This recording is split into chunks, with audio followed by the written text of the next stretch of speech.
This is salmon. In recent years, the fish seems to take a more and more central role in our diet. But why? Salmon has been an important food in many cultures in the past. In America in particular, especially on the West Coast, the fish played a role in the establishment of Native American settlements because of its stable food base. With population growth and globalization, there was an increasingly high demand which has led to a sharp decline in natural salmon population. While agriculture had to cover the needs of the growing population and expanded strongly, fishing reached its natural limits. Salmon are anadromous fish that live as juveniles in the fresh water of rivers and then in the salt water of the oceans before returning to the rivers to spawn.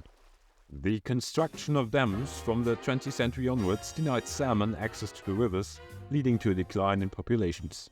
With the first professional aquacultures that appeared in Norway in the 1970s, large quantities of the previously precious fish could be produced. Farms have also been installed in many other countries such as Chile, Australia, or the Faroe Islands.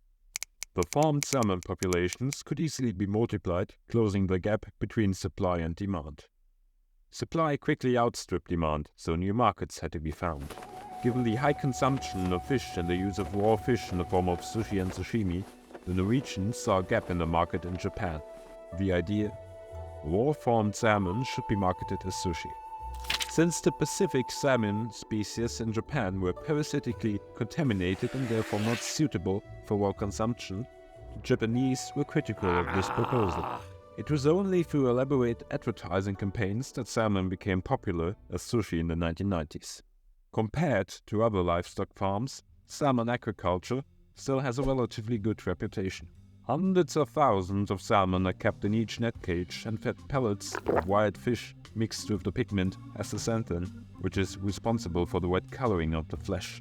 Large fishing trawlers catch the wild fish off the west coast of Africa, destroying local fishing markets. But to feed the growing world population, protein-rich food is needed as land production reaches limits. The tasty fish has established itself as a food and will probably continue to play an essential role in food production in the future.